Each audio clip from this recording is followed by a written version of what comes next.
नमस्ते दोस्तों, आज हम एक छोटा सा एक टेस्टिमोनियल पेशेंट टेस्टिमोनियल बना रहे हैं। हमारे साथ हैं 16 साल की मुस्कान। और मुस्कान हमारे पास बेसिकली नी कैप के डिसलोकेशन के वजह से हमारे पास आए थे, और जिसको हमने बेसिकली एक पटेलर डिसलोकेशन या रेकरेंट पटेलर डिसलोकेशन की तरह डायग्नोज किया था। मुस्कान और मुस्कान की मम्मी का स्वागत करना चाहूँगा इस वीडियो में।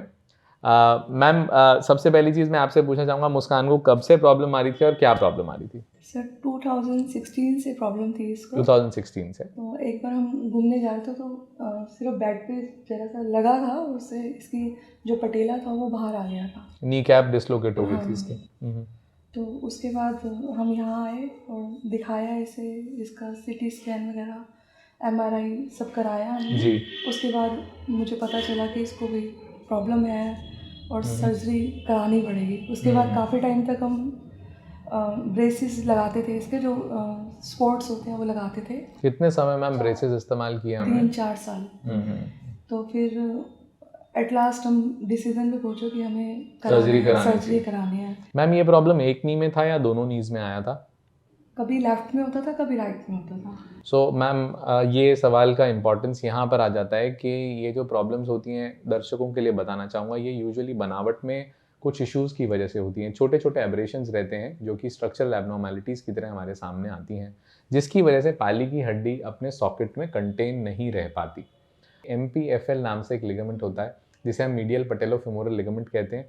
वो बच्चे का दोनों नीज़ में अटेन्यूएटेड या पतला पड़ा हुआ था, और एक साइड में उसमें छोटा सा एक फ्रैक्चर था, जिसके साथ साथ वो लिगामेंट उखड़ गया था। इसी के साथ साथ बनावट में समस्या आने की वजह से हमने इनका एक एडिशनल प्रोसीजर किया, जिसको बेसिकली ब्रिस्टल्स प्रोसीजर के नाम से जाना जाता है, जहाँ पर हम जो पाली की हड्डी से आती हुई एक धागा, जिसे आप पटेलर टेंडन कहते हैं, उसको हम रीलोकेट कर देते हैं एक नई पोजीशन में। मुस्कान की पहली सर्जरी कब हुई थी मैम? सर ये 17 मार्च 2021। अच्छा, ओके, 17 मार्च। तो अब उसको ऑलमोस्ट 8 महीने हो गए, 9 महीने। ठीक है, फेयर इनफ। कैसा महसूस करती है मुस्कान?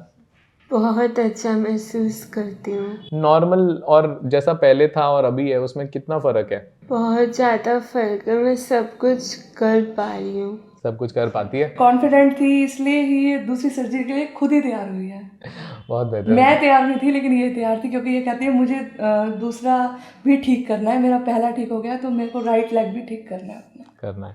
तो मुस्कान, पहले क्या क्या चीज़ें हम नहीं कर पाते थे लेफ्ट लेग से, जो आप सर्जरी के अब 8 महीने के बाद कर पाते थे? पहले मैं खुद के सब नहीं कर पाई थी, मैं सब कर पा रही हूँ। नीचे भी बैठ जाती है, पहले नीचे नहीं बैठ सकती थी। और अब क्या बैठ क्या जाती चीज़ें? है। अब कोई पेन भाग भी कोई लेती वो नहीं है।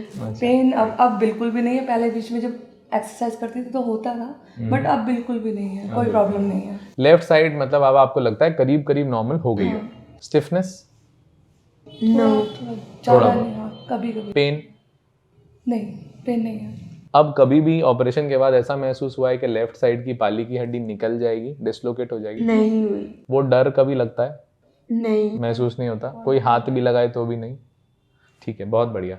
सो बताना चाहूँगा दोस्तों कि ये जो एज ग्रुप है हमारे, जब ये पेशेंट्स प्रेजेंट करते हैं तो 8 साल से लेकर 13-14 साल तक के ये बच्चे होते हैं, जहाँ पर इनको बायलेटरल यानी दोनों पैरों के अंदर करीब करीब सेम समस्या आती है। बहुत सारे पेरेंट्स ऐसे हैं जो एप्रीहेंसिव होते हैं, जिन्हें पता ही नहीं होता कि ये ऐसा क्यों हो रहा है, कि इसको चोट भी नहीं लगी, सीढ़ी चढ़ते हुए, हल्का सा डांस करते हुए, ट्विस्टिंग मूवमेंट्स के अंदर इसकी नी कैप बार बार निकल जाती है। तो इन सभी कारणों में हम देखते हैं कि कोई चोट आमतौर से हमें हिस्ट्री में नहीं मिलती कि कोई चोट लगी थी या बच्चा गिर गया है या इसको कहीं कोई रोड साइड एक्सीडेंट हो या किसी ने चोट मार दी हो। ऐसी हिस्ट्री यूजुअली इन बच्चों के साथ नहीं निकलती। ये महसूस कर पाना, ये डॉक्टर का बताना कि ये बनावट में प्रॉब्लम्स हैं और इनको लंबे समय तक अगर हम छोड़ देते हैं, सर्जिकल प्रोसीजर नहीं कराते, तो पाली की हड्डी और सांतल की हड्डी का जोड़ घिस जाता है। ये सुन करके बहुत सारे पेरेंट्स डरते हैं, बहुत सारे पेरेंट्स सर्जरी करा नहीं पाते क्योंकि एज बहुत छोटी है और सोचते हैं कि आगे आने वाले समय में इससे भी ख़राब हो गया तो हम क्या करेंगे। मैम को भी शायद पूर्णतः मैं अगर पूछूंगा तो ये अग्री करेंगे कि इनको भी यही डर था। सबसे इम्पोर्टेंट ये फियर होता है जो इस सर्जरी को करने से हमें रोकता है। हर पेरेंट्स 100 बार सोचते हैं कराने से पहले। मैंने भी बहुत सोचा, सब पेरेंट्स ही सोचते हैं, मेरे घर वालों ने भी बहुत सोचा। सभी कह रहे थे कि अभी नहीं कराओ, लेकिन ये होता है कि बच्चा एक में ठीक है तो दूसरे में भी ठीक हो जाए। तो ये भी यही कहती है, मैं भी यही कहती हूँ कि ठीक हो जाए। एब्सोल्युटली, लेफ्ट ठीक हो गया, राइट भी 2-4 महीने में नॉर्मल हो जाएगा। एब्सोल्युटली। तो दर्शकों ये भी चीज़ जानेंगे, दर्शकों से मैं बोलूँगा ये चीज़ कि जो आपके मन में फियर है वो सब नॉर्मल फियर है। वो फियर हर पेरेंट को अपने बच्चे के लिए या हर मरीज़ को अपने लिए होता है। तो उस चीज़ से थोड़ा सा अब हम आगे मूव करें और ये चीज़ सोचने की कोशिश करें कि we have the technology now to give you a life what you expect, right. तो जैसा डांस करने के लिए मुस्कान ने हमसे कहा था कि सर मैं डांस करना चाहती हूँ, तो इसके जज्बे को, इसके एक इसके मॉरल को देखते हुए हमने ये चीज़ कहा कि अगर ये इतनी इंटरेस्टेड है तो हम क्यों नहीं कराएं। So that is something that you should not fear. मैं यही एक मैसेज देना चाहूँगा। इसके साथ साथ ये बताना चाहूँगा कि मुस्कान ने बहुत मेहनत करके फिजियोथेरेपी के सभी सेशंस अटेंड किए, पेन होने के बावजूद भी बहुत रिगरस और बहुत अच्छी रेगुलर फिजियोथेरेपी मुस्कान ने की। तो मुस्कान का 50% कॉन्ट्रीब्यूशन हमारी सर्जरी के सक्सेस में है। 50% is the surgery, 50% is patients capacity, patients compliance to do regular exercises and maintenance of muscle tone, right. Ma'am कोई एक क्लोजिंग सेंटेंस आप देना चाहो लोगों के लिए जो परेशान है, जिनके बच्चों की पाली की हड्डी बार बार निकलती है, उनके लिए एक सेंटेंस। ऑपरेट कराने के बाद ये डांस करना चाहती थी और इसने लेफ्ट ऑपरेशन के बाद अब ये 1-2 महीने से डांस कर रही थी। दैट इज़ पॉजिटिव सिम्टम जो आपको महसूस ऑपरेशन हुआ? के बाद हुआ। करना चाहती थी और कर रही थी, डांस करती नॉर्मली, कोई दर्द नहीं, कुछ नहीं। तो अभी कहती मुझे मतलब बिल्कुल, अब कभी कभी राइट में जो प्रॉब्लम थी वो इसको दिखती थी कि मेरे को ये भी कभी स्पोर्ट डालती थी, ये भी ठीक हो जाए। तो अब हाँ वो कर पाएगी और अच्छे उससे। बहुत बेहतर। बहुत बहुत धन्यवाद दोस्तों। मैं मैम का और मुस्कान का धन्यवाद देना चाहूँगा। Hope you like the video and please do not fear a surgery.